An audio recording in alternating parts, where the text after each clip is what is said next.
அன்னை தமிழே அறிவுலக விதை நல்லே. அன்னை தமிழே அறிவுலக விதை நல்லே. முன்னை முதுமூத்த மொழிக்கெல்லாம் முதல் சொல்லே. அகரம்போல் சிறந்தவளே, அனைத்துலக மொழிகளுக்குள் சிகரம்போல் நிமிர்ந்தவளே, சிற்றூர்கள் வருமுன்பே நகரம்போல் வளர்ந்தவளே, நாகரிகம் பண்பாட்டில் ழகரம்போல் உயர்ந்தவளே, நான் வணங்கும் செந்தமிழே.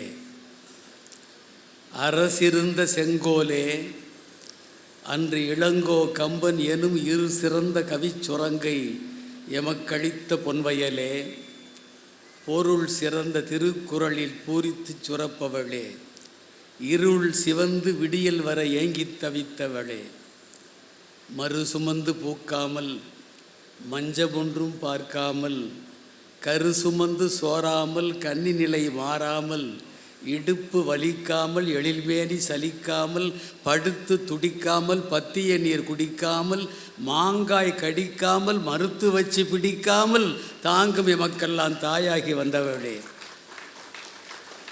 மறு சுமந்து பூக்காமல் மஞ்சமொன்றும் பார்க்காமல், கரு சுமந்து சோராமல் கன்னி நிலை மாறாமல், இடுப்பு வலிக்காமல் எழில்மேனி சலிக்காமல், படுத்து துடிக்காமல் பத்திய நீர் குடிக்காமல், மாங்காய் கடிக்காமல் மறுத்து வச்சு பிடிக்காமல் தாங்கும் எமக்கெல்லாம் தாயாகி வந்தவளே, நாம் இருவர் நமக்கு ஒருவர் நாடெல்லாம் வந்த பின்னும் கோமகளாய் கணக்கின்றி குழந்தைகளை பெறுபவளே, விட்டெழுந்த செங்கதிராய் வெளிச்சம் கொடுப்பவளே, மொட்டை விழுந்த செண்பகமே மூடியில்லா தேன்குடமே, மொட்டை விழுந்த செண்பகமே மூடியில்லா தேன்குடமே, கட்டளியா சித்திரமே, கவிஞர் மன விரல்கள் உன்னை தொட்டெடுக்கும் போதெல்லாம் சொற்குவியல் பொழிகின்ற தட்டெழுத்து எந்திரமே, நில தாய் தந்த சீதனமே, கிளிப்பாட்டு மொழிச்சிட்டே கீரல் விழா இசைத்தட்டே, புளி போட்டு பாத்திரத்தை புதுக்குதற்கு தேய்ப்பது போல் களிப்பூட்டி சுவையேற்றி கவி நதியில் என்னை தினமும் குளிப்பாட்டி விடுபவளே,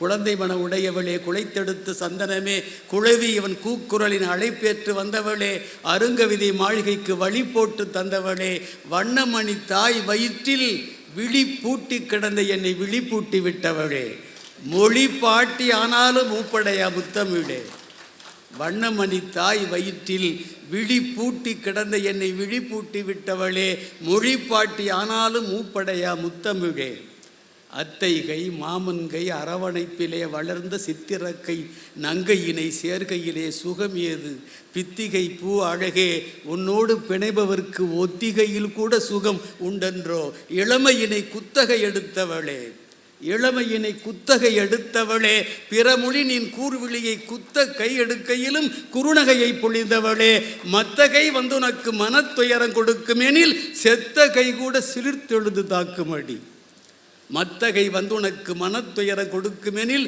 செத்த கை கூட சிலிர்த்தெழுது தாக்குமடி, உருவாகும் சிலர் பேச்சால் உள்ள முடிந்தாலும் எங்கள் திருவாரூர் மொழி நடையில் செழிக்கின்ற தமிழே, நான் கருவாகும் போதே என் கருப்பொருளாயானவளே, உருவாகும் சிலர் பேச்சால் உள்ளம் ஒடிந்தாலும் எங்கள் திருவாரூர் மொழி நடையில் செழிக்கின்ற தமிழே, நான் கருவாகும் போதே என் கருப்பொருளாய் ஆனவளே, பணத்தை நினைத்ததில்லை பகட்டை மதித்ததில்லை, அனைத்தாயே பிள்ளை என்று அதுபோதும் என் தாயே, நினைத்ததை நான் எழுதுகிறேன் நெஞ்சுயர்த்தி பாடுகிறேன், இனத்தமிழர் விடியலுக்கே எரிமலையாய் மாறுகிறேன், தீட்டும் சொல் அனல்பட்டு செத்தான் பகைவன் என்றால் என் பாட்டு பொறுப்பல்ல பகைவன்தான் பொறுப்பென்பேன், ஊட்டு உணர்வுகளின் உள் ஒளியே அரங்கில் இதோ வேட்டு மழை பொழிகின்றேன் வேடிக்கை பாரு கொஞ்சம், ஊட்டு உணர்வுகளின் உள் ஒளியே அரங்கில் இதோ வேட்டு மழை பொழிகின்றேன் வேடிக்கை பார் கொஞ்சம், அந்தி வரும் பொழுது வரும் அன்றாடம் இரவு வரும்,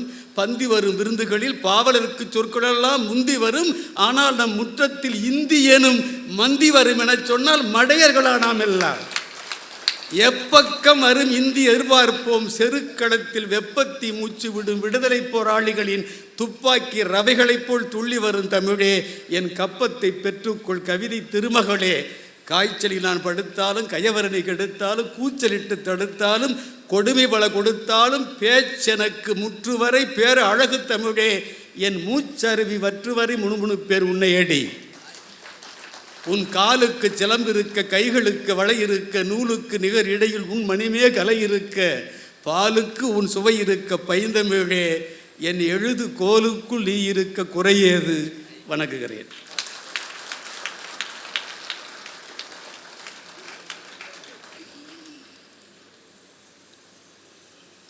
ஒன்பதரை மணிக்கு ஒரு புத்தக திருவிழாவில் இவ்வளவு பெருங்கூட்டம்.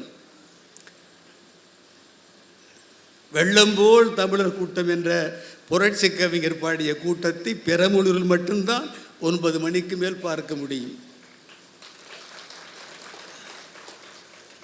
தமிழ் படித்தவனுக்கு, குறிப்பாக சொற்பொழிவாளனுக்கு யாராவது தனிப்பட்ட கோபங்கள் இருந்து தண்டனை கொடுக்க வேண்டுமே, ஆனால் அவர்களை மேடையிலே 9 மணிக்கு மேல் பேச வைக்க வேண்டும்.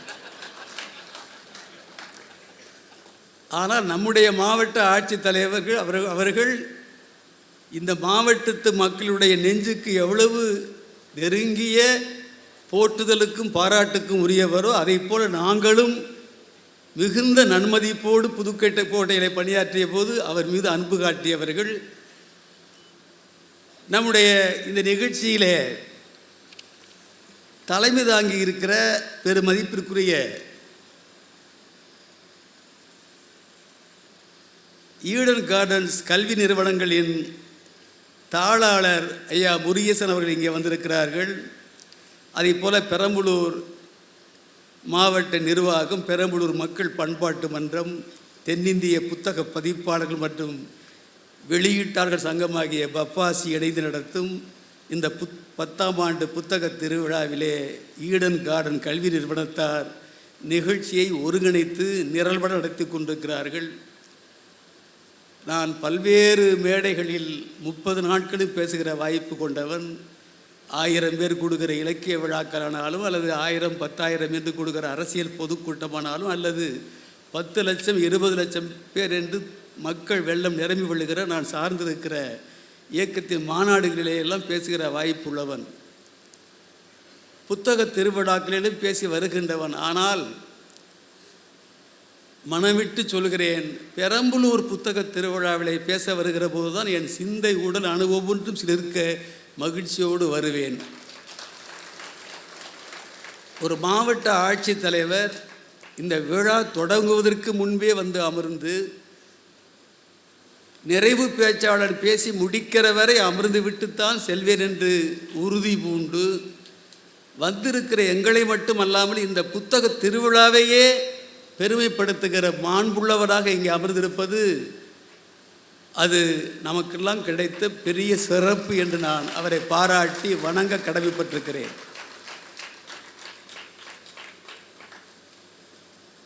இங்கே 2 பாரதிகள் முழங்கி இருக்கிறார்கள். ஒருவர் இளைய பாரதி, இன்னொருவர் புதிய பாரதி. புதுகை பாரதி ஒரு அருமையான வெண்பொங்கல் வைத்தார். இளைய பாரதி ராமகிருஷ்ணன் ஒரு புதுமையான மசூரன் பொங்கல் வைத்தார். நான் உங்களிடத்திலே ஒரு இனிமையான தை பொங்கல் வைக்கலாமா, சர்க்கரை பொங்கல் வைக்கலாமா என்று முயற்சி செய்ய விரும்புகின்றேன். உரையாற்றுவதற்கு முன்னால் சான்றோர் பெருமக்களே, நண்பர்களே, நான் 2 பேருக்கு வீர வணக்கத்தை செலுத்த விரும்புகின்றேன். அதற்கு பின்னால் 2 பேருக்கு நன்றி சொல்லி என் உரையை தொடங்க விழைகின்றேன். வீர வணக்கம் யாருக்கு என்றால், என்னை அறிமுகப்படுத்திய நெறியாளர் 2 பேர் எவ்வளவு அழகாக எங்களை அறிமுகப்படுத்துகிறார்கள்.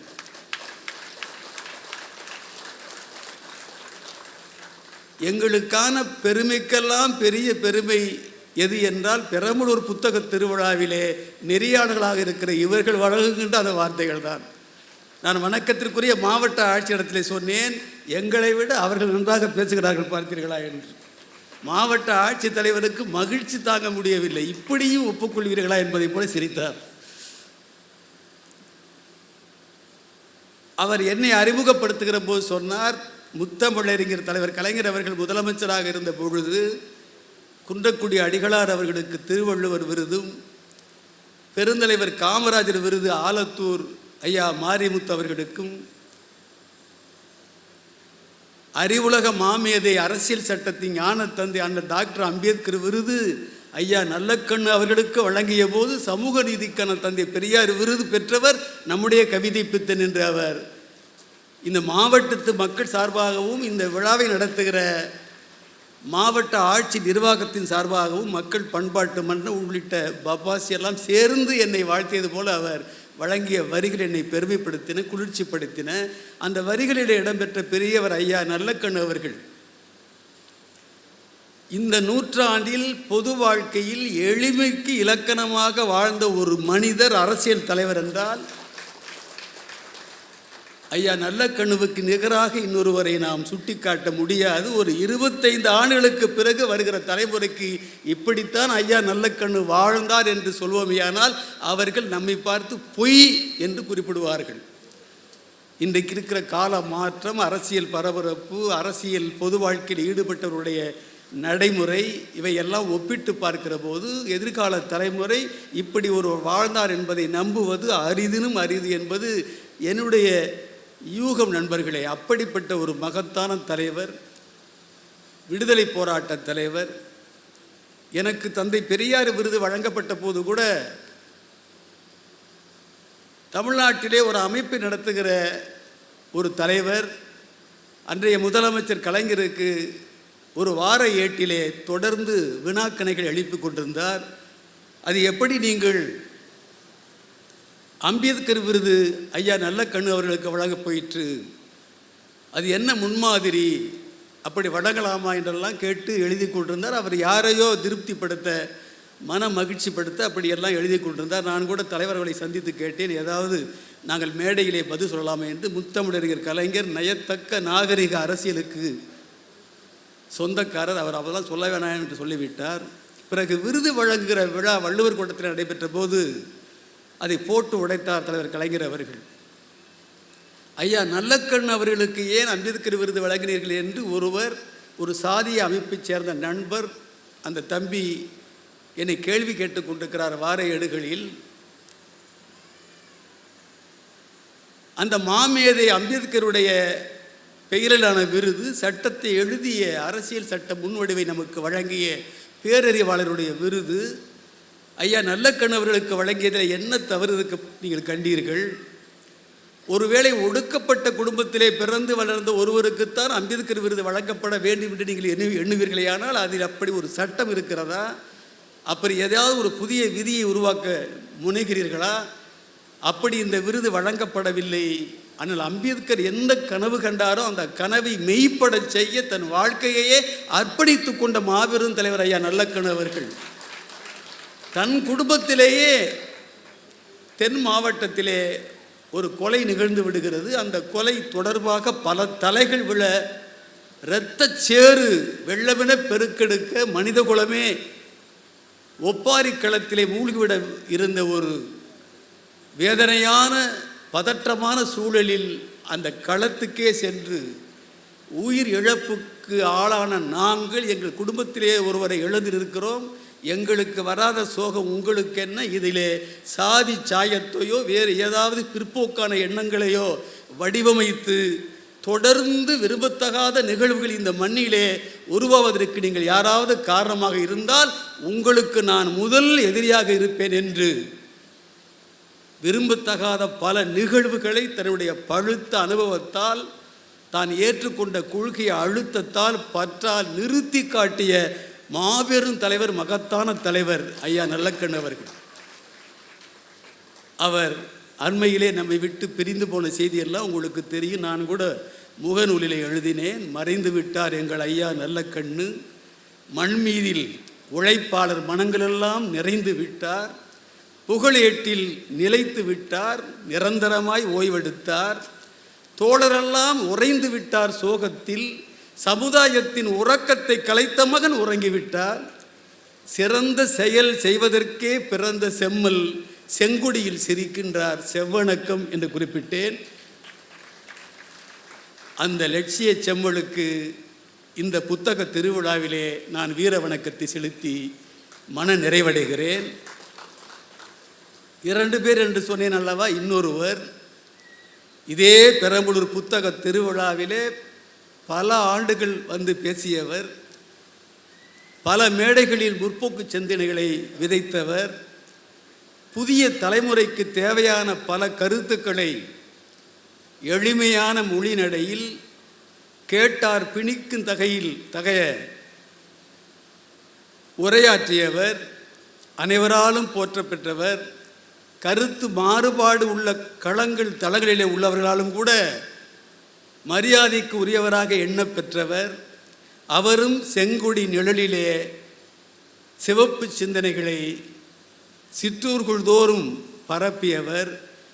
அந்த பெருமகனார்தான் ஐயா போன ஆண்டு வரை நம்மோடு இருந்த, கடந்த ஆண்டு மார்ச் 3ஆம் தேதி வரை நம்மோடு இருந்த மிகச்சிறந்த நாவலர், சொற்பொழிவாளர் நந்தலாலா அவர்கள். இன்றைக்கு சரியாக அவர் மறைந்து ஓராண்டு ஆகிறது. இது 1ஆம் ஆண்டு நினைவஞ்சலி. அதை பெரம்பலூர் புத்தக திருவிழாவிலே நாம் செலுத்தாமல் போனால் வேறு எங்கு நன்றி கடனோடு ஒரு அறிவாளியை நாம் போற்ற முடியும்? அவருக்கும் நான் எழுதினேன். அவர் பாரதி பற்றாளர், மகாகவி பாரதியை நேசித்தவர், சுவாசித்தவர்.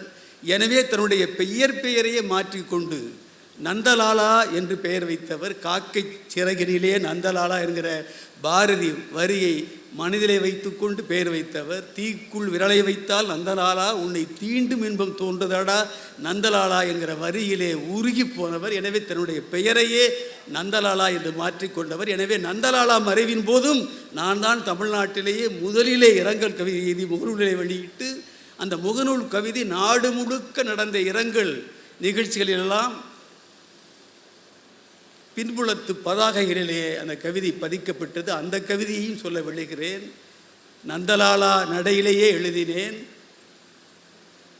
காற்றின் ஒலியிலெல்லாம் நந்தலாலா, உண்டன் காந்த குரல் கேட்குதையா நந்தலாலா, சீற்ற கனலிலெல்லாம் நந்தலாலா, உந்தன் செஞ்சினம் தெரிக்குதையா நந்தலாலா, நேற்று சிரித்த முகம் நந்தலாலா, இன்று நிழற்படம் ஆனதையோ நந்தலாலா, தேற்ற முடியவில்லை நந்தலாலா, தேற்ற முடியவில்லை நந்தலாலா, எங்கு தேதி கொடுத்து சென்றாய் நந்தலாலா என்று முடித்திருந்தேன். தினம் ஒரு மேடையிலே பேசுகிற வாய்ப்புள்ளவர், அதனால் அந்த வரியை பயன்படுத்தி இருந்தேன். தேற்ற முடியவில்லை நந்தலாலா, எங்கு தேதி கொடுத்து சென்றாய் நந்தலாலா என்று.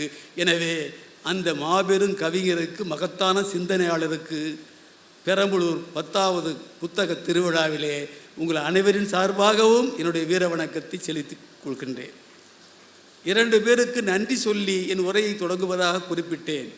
அந்த இருவரை உங்களுக்கு நினைவூட்டி நன்றி சொல்லாமல் போனால், பெரம்பலூர் புத்தக திருவிழாவிலே என்னதான் நீங்கள் மகிழ்வுகிற அளவுக்கு, நீங்கள் நெகிழ்கிற அளவுக்கு உரையாற்றி முடித்தாலும் அது செழுமையான முழுமையை பெறாது என்று என்னுடைய கருத்து. அந்த 2 பேர் யார் என்றால், ஒருவர் இங்கேயே மாவட்ட ஆட்சித்தலைவராக இருந்து இந்த புத்தக திருவிழாவினுடைய நுழைவாயிலாக பிதாமகனாக ஒளிவிட்டு கொண்டிருந்த, இந்த மாவட்டத்து மக்களுடைய நெஞ்சங்களிலெல்லாம் ஓலை குடிசையில் வாழுகிற ஏழையின் வீட்டில் கூட ஒளிவிளக்காக இன்றைக்கும் மிளிர்கின்ற ஐயா தரேஸ் முகமது அவர்களுக்கு, அரசியல் தலைவர்கள் பெயரை சொன்னால் கூட இவ்வளவு கையொலி எழாது. இதிலிருந்து என்ன தெரிகிறது? நல்லது செய்தால் நன்மையே கிடைக்கும் என்று தெரிகிறது. ஐயா தரேஸ் முகமது அகமது அவர்களுக்கு நான் இங்கிருந்து நன்றி சொல்கிறேன். நூலை படி என்று நான் பேச தலைப்பு கொடுத்தேன். அதற்கு அடிப்படை காரணமே ஐயா தரேஸ் அகமது தான். அவரை நினைக்கும் போதெல்லாம் எனக்கு இந்த நூலை படி என்கிற நினைவு வரும். எந்த மாவட்ட தலைநகரத்தில் நடக்கிற புத்தக திருவிழாக்களிலும் போய் நூலைப்படி என்று பேசலாம். ஆனால் பெரம்பலூரில் வந்து நூலைப்படி என்று பேச வேண்டிய அவசியம் இல்லை. நான் ஒன்று குறிப்பிடுகிறேன். இந்தியாவிலேயே இன்றைக்கு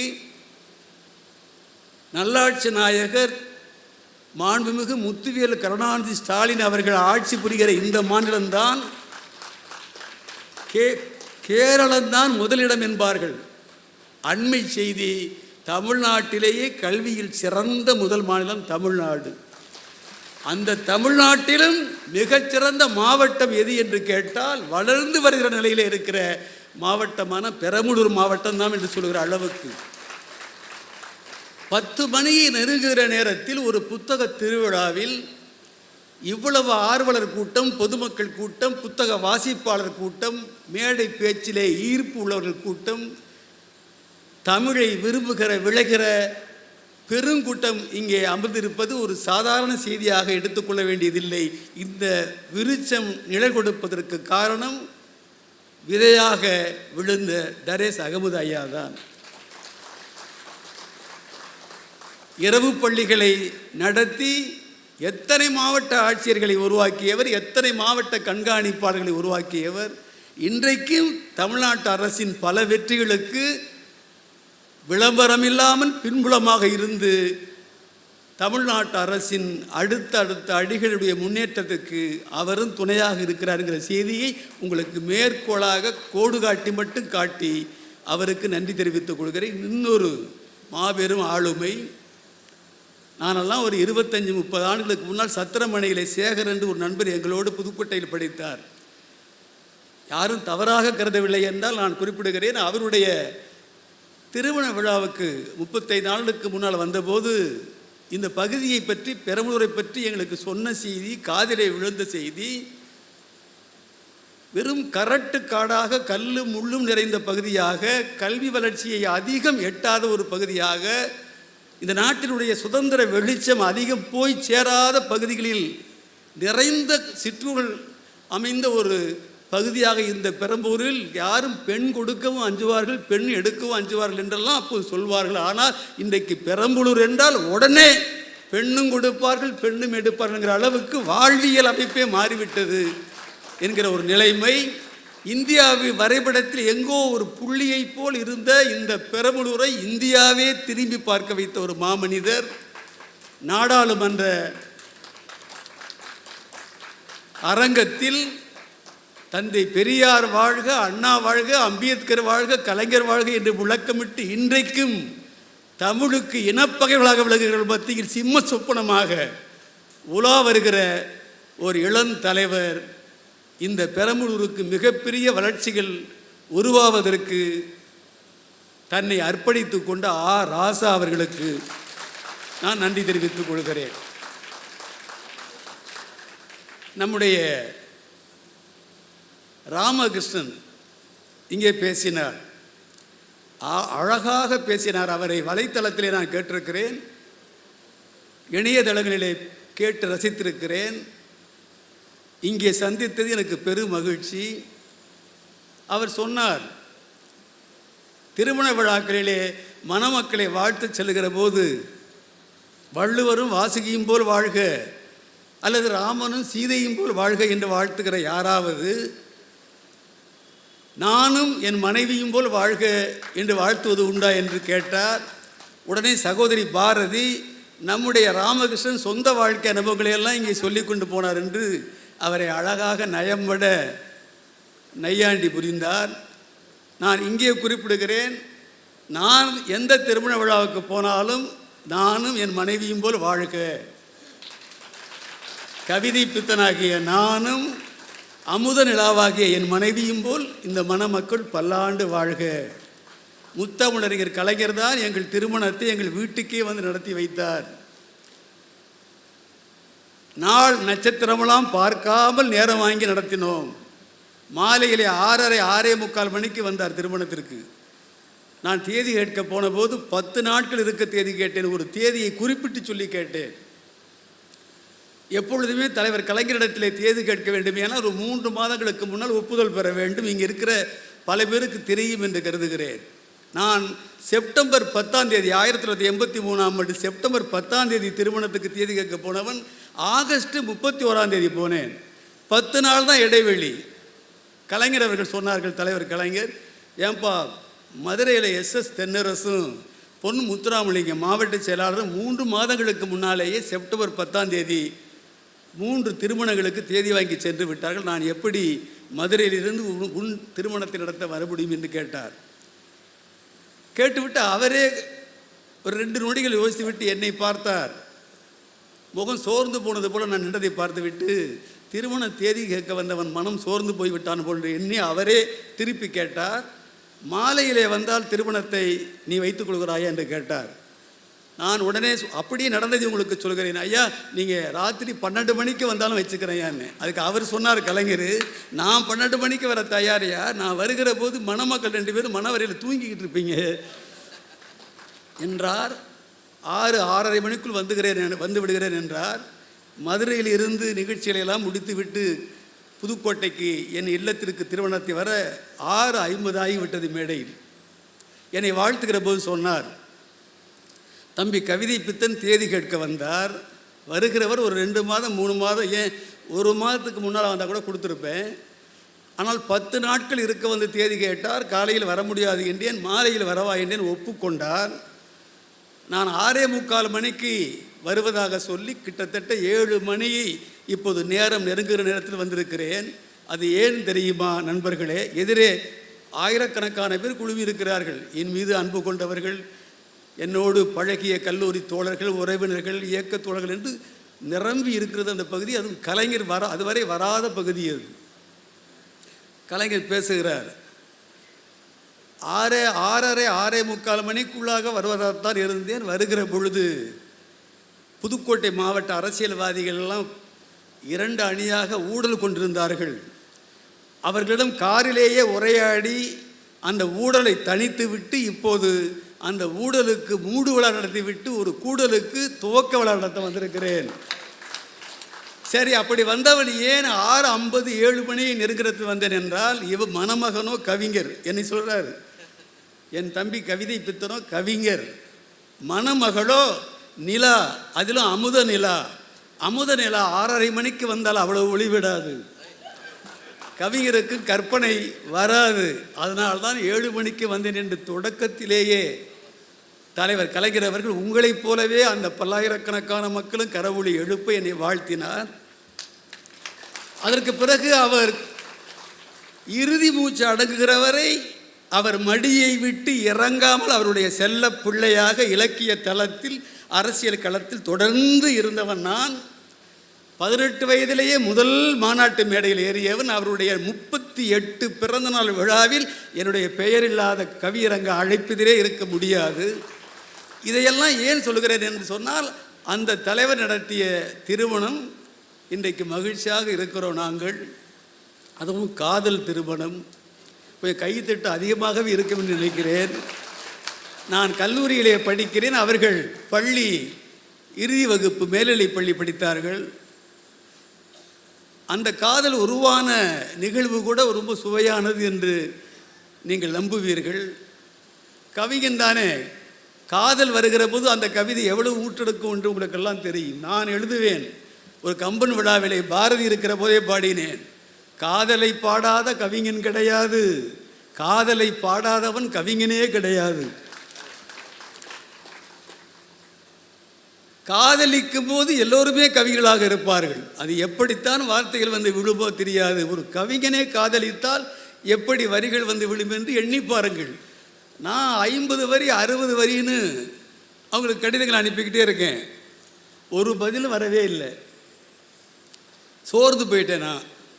இனி பதில் வராத அவர்களுக்கு, அந்த பெண்ணுக்கு காதல் கடிதம் அனுப்புவது சரியில்லை என்று நிறைவாக என்ன செய்தேன் என்றால், 2 வரியிலே எழுதி அனுப்பினேன். நான் தினமும் அனுப்புகிறேன், நீங்கள் மாதம் ஒரு தடவையாவது பதில் சொல்லக்கூடாதா என்பதை எப்படி அனுப்பினேன் என்றால், ஆதவன் போல் தினம் கடிதம் அனுப்புகிறேன் கண்ணே, நீ மாதம் ஒரு பௌர்ணமி போல் மடல் எழுதக்கூடாதா? சூரியன் தினமும் வர்ற மாதிரி கடிதம் எழுதுகிறேனே, மாதத்தில் ஒரு தடவை வர்ற முழு நிலா மாதிரி நீ ஒரு கடிதம் பதில் கடிதம் போடக்கூடாதா என்று எழுதினேன். 2 வரி தான். ஆதவன் போல் தினம் கடிதம் அனுப்புகிறேன் கண்ணே, நீ மாதம் ஒரு பௌர்ணமி போல் மடல் எழுதக்கூடாதா என்று. அப்பவும் பதில் வரலை. ஏன்னா அவங்களே வந்துட்டாங்க. கனியமுது இசையமுது என்று 2 பெண் குழந்தைகள். 2 பேருக்குமே இன்றைய முதலமைச்சர் தான் திருமணம் செய்து வைத்தார். மூத்த மகள் கனியமுதுக்கு புதுக்கோட்டைக்கே வந்து மிகச்சிறப்பான கூட்டத்திலே மகிழ்ச்சியாக கலந்து கொண்டு மணவிழாவை நடத்தினார். இரண்டாவது பெண்ணுக்கு கொரோனா நோய் தொற்று உச்சத்துக்கு வந்து அடங்கிய நேரத்தில், அவர் யாருக்குமே வெளியூரிலே தேதி கொடுக்காத நேரத்திலே என் இளைய மகள் இசையமுதுக்கு தேதி கேட்டு சென்றேன். மன மகிழ்வோடு ஒப்புக்கொண்டு அவர் எனக்கு ஒரு நிபந்தனை போட்டார். என்ன நிபந்தனை என்று முதலமைச்சரை கேட்டேன். இளைய மகள் திருமணம் என் வீட்டில் தான் நடக்கும் என்று சென்னையில் முதலமைச்சர் வீட்டிலேயே நடத்தி கொடுத்தார். 2 பேரை சொல்லிவிட்டேன். என் புதல்வர், அவர் யார் என்று கேட்க உங்களுக்கு ஆவல் இருக்கும் அல்லவா? அவர்தான் பாவேந்தன். அவர் இனமான காவலர் பேராசிரியர் அவர்களால் திருமணத்தை அவர் தலைமையில் நடத்தினோம். அவர் இங்கே தான் இருக்கிறார், இந்த பந்தலில் தான் இருக்கிறார். ஆனால் ஏதாவது ஒரு ஓரத்திலே அமர்ந்திருப்பார். கடமை உணர்வு காரணமாக அவர் யார் என்று நாளைக்கு வாய்ப்பு இருந்தால் கேட்டு தெரிந்து கொள்ளுங்கள். அப்படி காதல் திருமணம் செய்து கொண்டவர் நான். நாங்கள் இல்லறத்தை நல்லறமாக நடத்திய காரணத்தால் எங்களைப் போல் மணமக்கள் வாழ்க என்று வாழ்த்துகிற உரிமையும் தகுதி எனக்கு இருந்தது. பக்கத்திலே அறந்தாங்கி என்ற ஊர் உங்களுக்கு தெரியும், தொகுதியின் தலைநகரம். நம்முடைய மாவட்ட ஆட்சித்தலைவருக்கு நன்றாக தெரியும். ஒரு செய்தியை மாவட்ட ஆட்சித்தலைவர் இங்கே நெகிழ்ந்து மகிழ்ந்து சொன்னார். நான் வியந்து போனேன். நான் எந்த ஊருக்கு போனாலும் எனக்கு மிக பிடித்த மாவட்டம் புதுக்கோட்டை மாவட்டம். அதற்கு பிறகு நான் மனமகிழ்வோடு இருக்கிற மாவட்டம் பெரம்பலூர் மாவட்டம் என்று சொன்னார்கள். இப்படி ஒரு மாவட்ட ஆட்சித்தலைவர் நிர்வாகம் செய்கிற ஒரு ஆளுமையின் நெஞ்சத்திலும் இந்த மாவட்டத்து மக்களுடைய அணுகுமுறையால் ஒரு நற்பெயர் இடம்பெற வேண்டும். மாவட்டத்து மக்கள் மீதும் மாவட்ட ஆட்சித்தலைவருக்கு ஒரு நன்மதிப்பும் அன்பும் பற்றும் இயல்பாகவே அணிச்சி செயலாக உருவாகிவிட வேண்டும். அப்படி நன்றாக இந்த நிர்வாகம் நடந்து கொண்டிருக்கிறது. அந்த அறந்தாங்கியில் திசைகள் என்ற ஒரு அமைப்பு, அந்த அமைப்பை நடத்துகிறவர் மருத்துவர் தட்சிணாமூர்த்தி என்கின்ற ஒரு மனிதநேய மாண்பாளர், சமூக நலப்பணிகளிலே அக்கறை கொண்டவர். அவர் ஒரு நாள் இரவு எனக்கு அலைபேசியிலே தொடர்பு கொண்டு, ஐயா, எங்களுடைய திசைகள் அமைப்பிலே ஒவ்வொரு ஆண்டும் அறிவில் சிறந்த பண்பில் உயர்ந்த துறைதோறும் சாதனைகள் படைத்து வருகிறவர்களுக்கு, சான்றாண்மை மிக்கவர்களுக்கு விருதுகள் வழங்குகிற வழக்கம் உங்களுக்கு இந்த ஆண்டு ஒரு விருது வழங்குகிறோம். அது என்ன விருது என்றால் காரல் மார்க்ஸ் விருது என்றார். எனக்கு மிகவும் பிடித்த உலக புகழ் பெற்ற புரட்சியாளர், படைப்பாளர், மூலதனத்தை அறிவு கொடையாக இந்த உலகுக்கு வழங்கியவர். மூலதனம் என்றால் காரல் மார்க்ஸ், காரல் மார்க்ஸ் என்றால் மூலதனம் என்று அறியாதவர்கள் எவரும் இருக்க முடியாது. முட்டாள்தனத்தையே மூலதனமாக கொண்டிருந்த மக்களிடத்தில் மூலதனத்தை வழங்கிய மேதை. எனவே அந்த விருது வழங்குகிறார் என்று ஊருக்கு சென்றேன். விழாவிலே கலந்து கொண்டேன். விருது வழங்கினார்கள். நான் ஏற்புரையாற்ற வேண்டும். அப்பொழுது சொன்னேன், இங்கே திசைகள் அமைப்பு எனக்கு காரல் மார்க்ஸ் விருது வழங்கி இருக்கிறது. ஒரு விருது வழங்க வேண்டுமே ஆனால் எந்த பெயரிலே விருது வழங்கப்படுகிறதோ அந்த பெயருக்குரிய சான்றாண்மை மிக்கவர்களுடைய தகுதியில் 100ல் 1 மடங்காவது அந்த விருது பெறுகின்றவர்களுக்கு இருக்க வேண்டும். அப்படியானால் காரல் மார்க்ஸ் விருது வழங்க எனக்கு தகுதி இல்லையா என்று நீங்கள் யோசிக்கலாம் என்று சொல்லிவிட்டு நான் அங்கே நூற்றுக்கணக்கான அறிஞர் பெருமக்களிடத்தை சொன்னேன், இந்த காரல் மார்க்ஸ் விருது பெற எனக்கு தகுதி உண்டு, உரிமை உண்டு. ஏனென்றால் நான் காரல் மார்க்ஸோ இல்லையோ என்னுடைய அன்பு துணைவி அமுதனுல்லா ஜென்னி என்று குறிப்பிட்டேன். நான் இந்த வரிகளை உங்களிடத்திலே வெளிப்படையாக குறிப்பிடுகிற போது கண்ணீர் மழ்க குறிப்பிடுகிறேன், இதயம் கசிய குறிப்பிடுகிறேன். ஜென்னி காரல் மார்க்ஸ் காதல் வாழ்க்கையில், ஒரு கொள்கைக்காக போராடிய வாழ்க்கையில் காரல் மார்க்ஸுக்கு பின்புலமாக ஜென்னி இருந்ததையெல்லாம் நீங்கள் நூலை படித்து தெரிந்து கொள்ள வேண்டும். இங்கே அருமையாக நம்முடைய ராமகிருஷ்ணன் உங்கள் இதயத்தை தொடுகிற வகையிலே பாடி காட்டினார். பாரதியுடைய பாடலை சொன்னார், கண்ணதாசன் பாடலை சொன்னார். ஆலம் விழுதுகள் போல் உறவு 1000 இருந்தும் என்ன, வேறென நீ இருந்தால் நான் விழுந்து விடாதிருப்பேன் என்று சொன்ன கவியரசருடைய பாடலை மிக அழகாக சொன்னார். அப்படி வேறென அவர்கள் இருப்பதால் நான் வீழ்ந்து விடாது இருக்கிற நன்றி உணர்ச்சியை புத்தக திருவிழாவிலே இங்கே குறிப்பிடுவதைப் போல அங்கே சொன்னேன். அவர்கள் கொள்கை போராட்டத்தில் வறுமையை எதிர்கொண்டார்கள். பெற்ற பிள்ளை ஏழ்மை கொடுமையில் உணவு இல்லாமல் மடிந்து போகிற போது அந்த குழந்தையை புதைப்பதற்கு சவப்பெட்டி செய்யக்கூட வழியில்லாத நிலையிலே இறுதி வரை அன்பு குறையாமல் வாழ்ந்தார்கள். ஜென்னி எழுதுகிறார், எத்தனையோ கடிதங்கள், ஜென்னியின் கடிதங்கள் என்றே ஒரு நாளைக்கு புத்தக திருவிழாவிலே உங்களிடத்தில் பேச வேண்டும். அதில் ஒரு முக்கியமான வரியை சொல்கிறேன். குடும்பமாக வந்திருக்கிற தோழர் தோழியரை பார்த்து சொல்கிறேன், நண்பர்களை பார்த்து சொல்கிறேன், அறிவாளர்களை பார்த்து சொல்கிறேன், அன்பு நிறைந்த உங்களை பார்த்து சொல்கிறேன். ஜென்னி எழுதுகிறார், மார்க்ஸ், அடுத்த பிறவியில் நமக்கு நம்பிக்கை இல்லை. ஒருவேளை இருக்குமானால் அடுத்த பிறவியிலும் நான் உனக்கு மனைவியாகத்தான் இருக்க வேண்டும், காதல் மனைவியாக என்று எழுதிவிட்டு அந்த வரியை எப்படி முடிக்கிறார் தெரியுமா? சகோதர சகோதரிகளே, மார்க்ஸ் அடுத்த பிறவியிலும் நான் உனக்கு காதல் மனைவியாகத்தான் இருக்க வேண்டும், இதே வறுமையோடு நாம் போராடி சாக வேண்டும், நான் என் காதலை உனக்கு மெய்ப்பிக்க வேண்டும் என்று எழுதி முடிக்கிறார். எனவே தான் சொன்னேன், எனக்கு தகுதி இருக்கிறதோ இல்லையோ கார்ல் மார்க்ஸ் ஆக, ஆனால் என் மனைவிக்கு ஜென்னியாக இருக்கிற தகுதி முழுமையாக இருக்கிறது, இந்த விருது பெற்றுக் கொள்கிறேன் என்று சொன்னேன். எனவே ராமகிருஷ்ணன் அவர்களே, இனிமேல் எந்த ஊருக்கு போனால் நீங்கள் சொல்லுங்கள், நானும் என் மனைவியும் அமுதனாவும் போல் வாழ்க என்று ஒருவர் வாழ்த்தி கொண்டிருக்கிறார் என்று பேசுங்கள். அப்படி எவ்வளவோ பேர் இருக்கிறார்கள், வாய்ப்பு கிடைத்தால் பேசுவார்கள். 2 பாரதிகள், நம்முடைய பப்பாசி மிகவும் நேர்த்தியானவர்கள், விவரமானவர்கள். தலைப்பு என்ன என்று கேட்டபொழுது நூலைப்படி என்று சொன்னேன். அவர்கள் பார்த்தார்கள், 2 பாரதிக்கு நடுவிலே நூலைப்படி என்கிற தலைப்பை விட்டால்தான் அது சரியாக இருக்கும். காரணம், இந்த பாடலை எழுதியவர் பாரதிதாசன். கழுத்து பிடரி சிலிர்க்க நிமிர்ந்தான், கண்களில் அனல் தேக்கி இங்கு கால் வைத்திடுமோ இந்தி என்று எழுந்தான், களத்தில் பகை நோக்கி எழுத்து வடிவில் நெருப்பை உமிழ்ந்தான், எரிமலை உண்டாக்கி அவன் எடுத்து பிடித்தது எழுதுகோல் அல்ல எந்திர துப்பாக்கி என்று எழுதினேன். புரட்சி கவிஞர் பாரதிதாசன் அவர்தான் எழுதினார். நூலைப்படி, சங்கத்தமிழ் நூலைப்படி, முறைப்படி நூலைப்படி, காலையில் படி, கடும்பகல் படி, மாலை இரவு பொருள்படும்படி நூலைப்படி. அது என்ன, மாலை இரவு பொருள்படும்படி நூலைப்படி? காலையில் படிக்க வேண்டுமா, கடும்பகல் படிக்க வேண்டுமா? பாரதி என்ன சொன்னார்? பாரதிதாசனுடைய வணக்கத்துக்குரியவராக இருந்த மாகவி என்ன சொன்னார்? காலை எழுந்தவுடன் படிப்பு, பின்பு கனிவு கொடுக்கும் நல்ல பாட்டு என்று காலையில் தானே படிக்க சொன்னார். பாரதிதாசன் ஏன் காலையில் படி, கடும்பகல் படி, ஏன் நடுப்பகல் என்று எழுதியிருக்கக்கூடாதா? கடுமையான, கொடுமையான, வெம்மையான, உச்சி வெயில் சுட்டெரிக்கிற கடும்பகலில் கூட நீ படிக்க வேண்டும். காலையில் படி, கடும்பகல் படி, மாலை இரவு பொருள்படும்படி நூலைப்படி என்று ஏன் சொன்னான் என்றால், 3000 ஆண்டுகளாக கல்வி மறுக்கப்பட்ட சமூகமே, நீ காலையிலும் படிக்க வேண்டும், பகலிலும் படிக்க வேண்டும், மாலையிலும் படிக்க வேண்டும், இரவும் படிக்க வேண்டும். அப்படி படித்தால்தான் மழைக்கு கூட பள்ளிக்கூடத்திலே ஒதுங்கக்கூடாது. பிரம்மனுடைய நெற்றியிலே பிறந்தவன் ஒரு சமூகத்தினர், தோளிலே பிறந்தவன் சத்திரியன், தொடையிலே பிறந்தவன் வைசியன், ஆக கடைசி காலிலே பிறந்தவன் சூத்திரன்.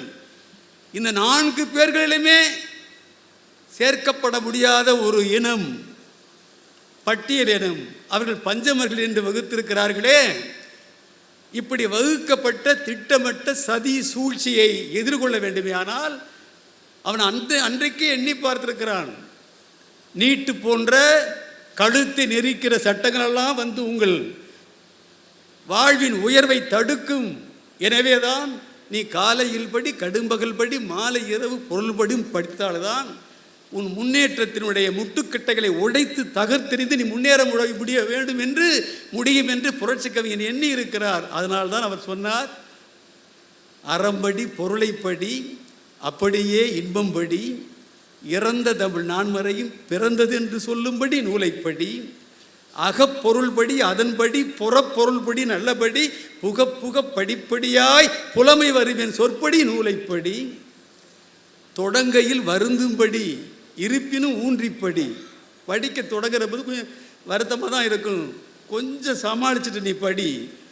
தொடங்கையில் வருந்தும்படி இருப்பினும் ஊன்றிப்படி, அடங்கா இன்பம் மறுபடி ஆகும் என்ற ஆன்றோர் சொற்படி நூலைப்படி. சரி, படிக்க சொல்லியாச்சு. எப்படி படிப்பது? கற்க கசடர கற்பவை கற்றபின் இருக்க அதற்கு தக எல்லா நூல்களையும் கற்றுவிட முடியுமா? கற்பவை தான் கற்க வேண்டும். அவனுடைய முப்பாட்டன் வள்ளுவன் சொன்னதை எண்ணிக்கொண்டே அடுத்த வரிகள் சொல்கிறார். பொய்யிலே காற்படி, புரட்டிலே முக்காற்படி, வையகம் ஏமாறும்படி வைத்துள்ள நூல்களை ஒப்புவதெப்படி நூலைப்படி. சாதி என்னும் தாழ்ந்தபடி நமக்கெல்லாம் தள்ளுபடி. சாதி என்னும் தாழ்ந்தபடி நமக்கெல்லாம் தள்ளுபடி. அதனால் சேதி அப்படி தெரிந்தபடி தீமை வந்துடுமே மறுபடி என்றார். இந்த சாதியை சொல்கிற போது மட்டும் சேதி அப்படி தெரிந்தபடி தீமை வந்துடுமே மறுபடி என்றார். நான் எண்ணி பார்த்தேன், ஏன் தெரிந்து படிக்க வேண்டும்? அது எப்படி தீமை மறுபடி மறுபடி வரும் என்று எண்ணி பார்த்தேன். ஒன்றே குலம் ஒருவனே தேவன் என்றார் திருமூலர். அப்போதே இந்த சாதி பிணக்குகள் அண்ணன் தம்பிகளாக வாழ்ந்திருந்த இந்த சமூகத்திலே ஏற்பட்டிருக்கிற இடைக்கால பிரிவுகள் பிளவுகள் நொறுங்கி போயிருக்குமானால் பிறப்புக்கு எல்லா உயிருக்கும் என்று நம்முடைய வள்ளுவ பெருந்தகை எழுதியிருக்க வேண்டிய அவசியம் இருக்காது. அதற்கு பிறகு சாதிகள் இரண்டொழிய வேறில்லை என்று அவ்வை தமிழச்சி எழுதினால், அதற்கு பிறகும் இந்த நூற்றாண்டின் இணையில்லாத கவிஞன் பாரதி, பாரத தேவியின் பக்தன், அவன் ஒரு 19வது சித்தன், ஞான முத்து குளித்த முத்தமிழ் புத்தன், இலக்கணம் என்னும் ஏணி அறிந்தவர் மட்டுமே ஏறும் மொட்டை மாடியாய் இருந்த செந்தமிழ் இலக்கிய வீட்டில் பாமரர் ஏறவும் படிகள் அமைத்து கட்டி கொடுத்த கவிதை கொத்தன் என்று பாரதியை பற்றி எழுதினேன். அந்த பாரதி என்ன பாடினான்? பெரியவர்களுக்கெல்லாம் பாடினால் கேட்க மாட்டார்கள், திருந்த மாட்டார்கள் என்று சாதிகள் இல்லையடி பாப்பா என்று எழுதினான். அதற்கு பிறகும் ஏதாவது மாற்றம் நிகழ்ந்ததா? நிகழ்ந்திருந்தால் புரட்சி கவிஞர் பாரதிதாசன் இருட்டறையில் உள்ளதடா உலகம், ஜாதி இருக்கின்றது என்பானு இருக்கின்றானே என்று எழுதியிருப்பாரா? அதற்கு பிறகு உச்சி மலையிலே ஊறும் அருவிகள் ஒரே வழியிலே கலக்குது, ஒற்றுமையில்லா மனித குலந்தான் உயர்வும் தாழ்வும் வளர்க்குது என்று பாட்டுக்கோட்டையான பட்டுக்கோட்டை எழுதினார்.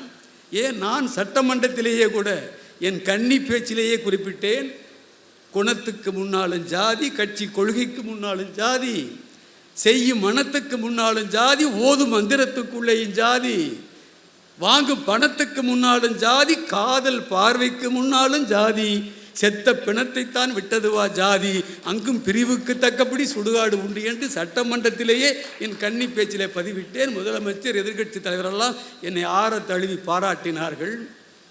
அப்படியானால் என்ன முடிவு? மறுபடி இந்த தீமை வராபடி பார்க்க வேண்டுமையானால் சேதி அப்படி தெரிந்தபடி தீமை வந்துடுமே மறுபடி என்றார் புரட்சி கவிஞர். அப்படி நூலை படி என்று அவர் சொன்னது, அந்த வார்த்தைகளை நடைமுறைப்படுத்துகிற ஒரு பேர் இயக்கம் உருவாகியது. அந்த பேர் இயக்கத்தினுடைய பரிணாம வளர்ச்சி நீட்சி இன்றைக்கு மிகப்பெரிய யுக புரட்சி இந்த தமிழ்நாட்டிலே உருவாகி இருப்பது.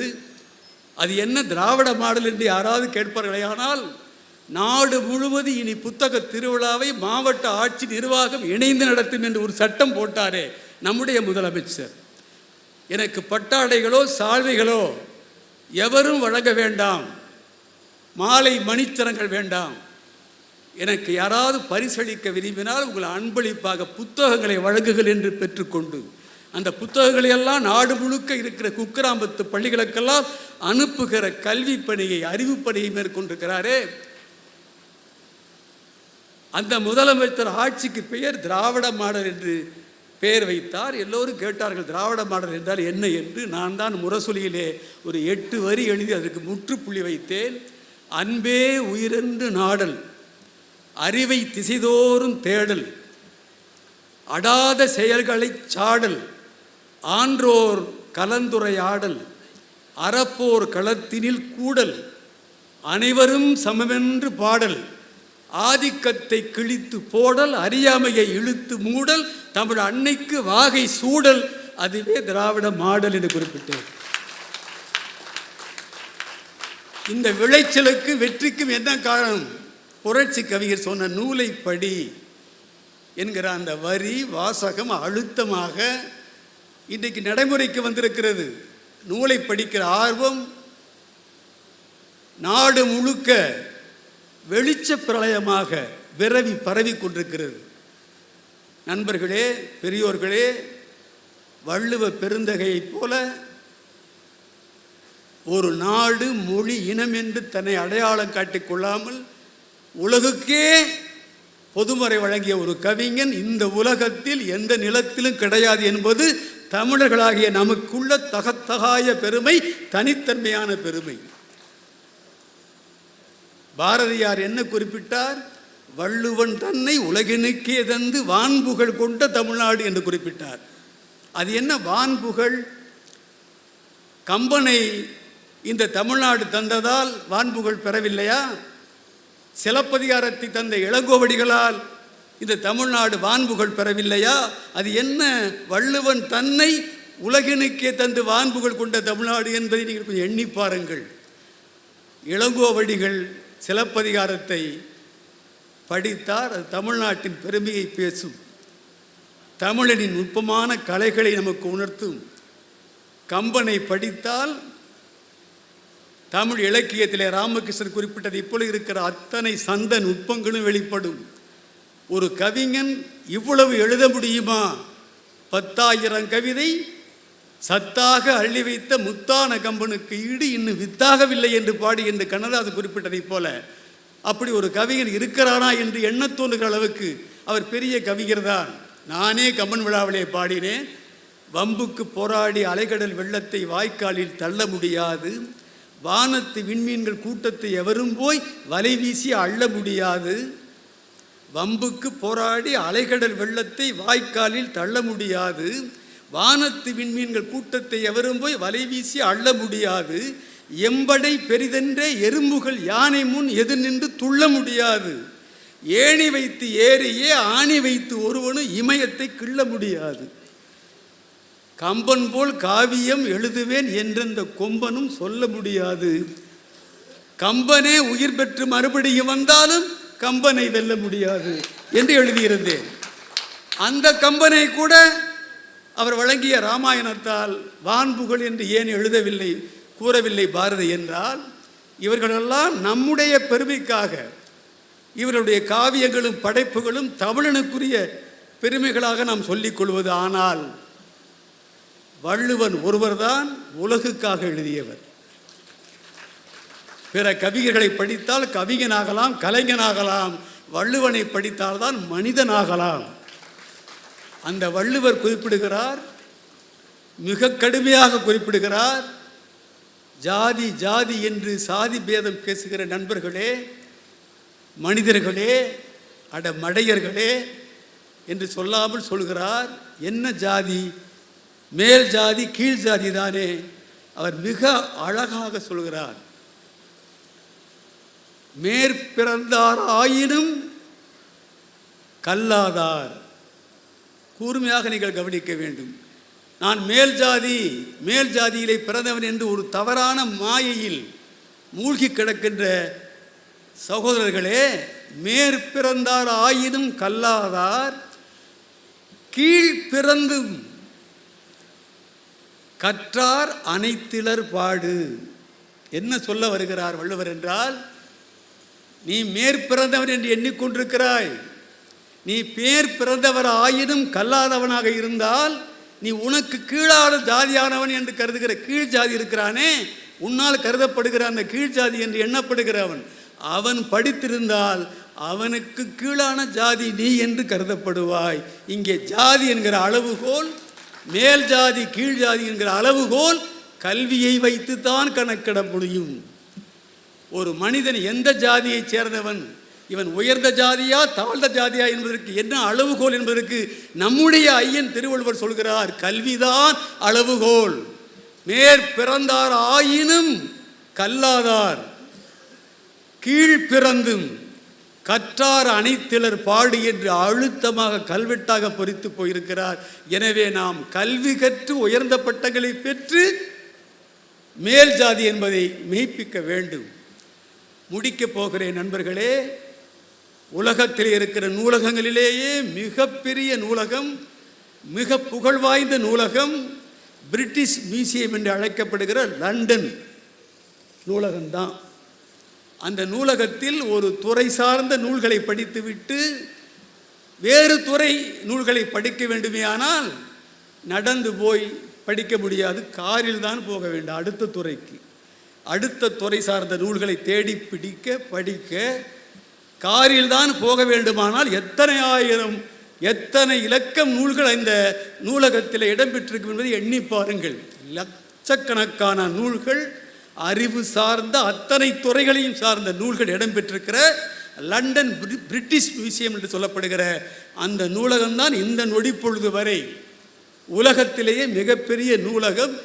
அதை பார்த்து விட்டு அதை படித்து விட்டு கேள்விப்பட்ட பிறகுதான் இன்றைக்கு சென்னையில் அண்ணா நூற்றாண்டு நூலகம் உலகமே வியக்கத்தக்க நூலகமாக, மதுரையிலே கலைஞர் நூற்றாண்டு நூலகம் காண்பவரெல்லாம் எண்ணி எண்ணி மகிழத்தக்க நூலகமாக அந்த நூலகத்தை அண்ணா நூற்றாண்டு நூலகத்தை கலைஞர் திறந்து வைத்தார். அவருடைய பிள்ளை மாண்புமிகு முத்துவேல் கருணாநிதி ஸ்டாலின் ஆகிய நம்முடைய முதலமைச்சர் நல்லாட்சி நாயகர் மதுரையிலே கலைஞர் நூற்றாண்டு நூலகத்தை திறந்து வைத்தார். இந்த பிரிட்டிஷ் மியூசியம் என்று சொல்லப்படுகிற இந்த புகழ்வாய்ந்த நூலகத்தை நான் ஏன் உரையை நிறைவு செய்கிற போது உங்களுக்கு நினைவூட்டுகிறேன் என்று சொன்னால், நீங்கள் கூர்மையாக என்னோடு இப்போது பயணம் செய்து கொண்டிருக்கிறீர்கள். உங்களை நான் தொல்லைப்படுத்த விரும்பவில்லை. ஆனால் இந்த செய்தியை சொல்லாமல் என் உரையை நிறைவு செய்யவும் எனக்கு மன நிறைவில்லை. நண்பர்களே, அந்த நூலகத்தின் முகப்பில் 2 பேருடைய படங்கள், அந்த படங்களுக்கு நடுவிலே பொறித்து வைத்திருக்கிறார்கள் பளிச்சென்ற வண்ணத்தில். ஒளி விளக்கு உமிழ உமிழ அந்த வெளிச்சத்திலே தெரிகிற வரிகள் என்ன தெரியுமா சகோதர சகோதரிகளே? உலகின் மிகப்பெரிய நூலகமான இந்த நூலகத்தை முழுமையாக பயன்படுத்தி படித்து முடித்தவர்கள் இந்த 2 பேர்.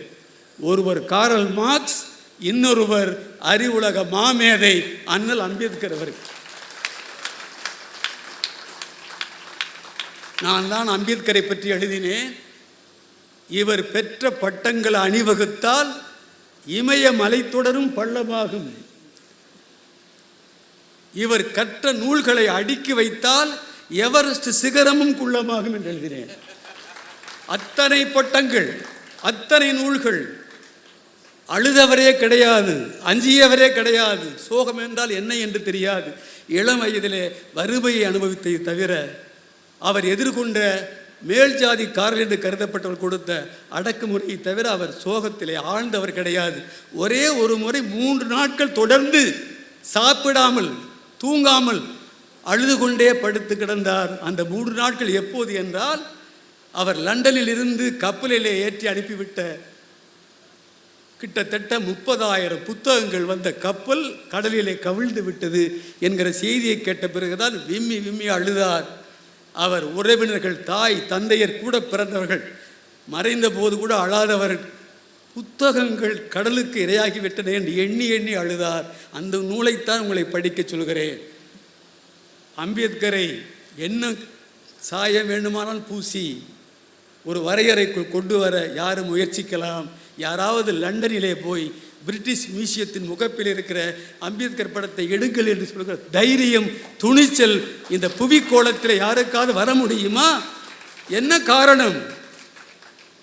மேற்பிறந்தார் ஆயினும் கல்லாதார், கீழ்பிறந்தும் கற்றார் அனைத்திலர் பாடு என்கிற திருக்குறள் தான் காரணம். நண்பர்களே, இந்த உணர்வுகளையெல்லாம் புரிந்து கொள்கிற புதிய தலைமுறை உருவாக வேண்டும். கோடு போடும் சாதி பேத கொள்கை என்ன நல்லதோ, குருதி வங்கி பட்டியலில் குலப்பிரிவும் உள்ளதோ,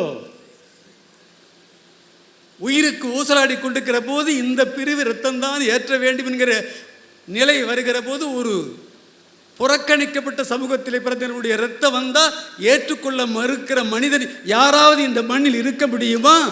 அந்த உயிருக்கு அந்த குருதி தேவை என்று எடுவோமா இல்லையா? என்ன நமக்குள்ளே சாதி, எந்த ஊரிலே அயல் நாட்டிலே சாதி இருக்கிறது? கேள்விப்பட்டால் நகைப்பான், கேலி செய்வான், கிண்டல் செய்வான். அந்த நிலையெல்லாம் மாற வேண்டாமா? மாற வேண்டும். நாமெல்லாம் அண்ணன் தம்பிகள் இருக்கிற உறவு முறையிலே ஒன்றிணைய வேண்டும். கச்சமயம்தான் இந்து சமயம். அங்கு கடவுளெல்லாம் சிற்பத்தில் நமக்கு காட்சி. நற்சமயம் முகமதிய சமயம், ஆமாம் நபி சமயம். வார்த்தையிலே இருந்து வந்த சொற்சமயம்தான் இயேசு சமயமாகும். தொகை தொகையாய் பல சமயம் இந்த நாட்டில் தற்சமயம் இருந்தாலும் நாம் எல்லோரும் தமிழ் சமயம் என் உணர்வில் இணைய வேண்டும். மாறிய நம் செந்தமிழன் திருந்த வேண்டும். மறைந்துவிட்ட புகழ் யாவும் திரும்ப வேண்டும். ஊறிய செந்தமிழ் உணர்வை மதிக்க வேண்டும். உலகம் நம் தாய்மொழியை துதிக்க வேண்டும். கூறிய நம் சான்றோரின் வழிநடப்போம். கொள்கைக்கே உயிர் கொடுப்போம். கிடைத்திருக்கும் ஆறறிவை சிந்திப்போம். கிடைத்திருக்கும் ஆறறிவை சிந்திப்போம். வாய்ப்பிருந்தால் அடுத்த முறை சந்திப்போம். வணக்கம்.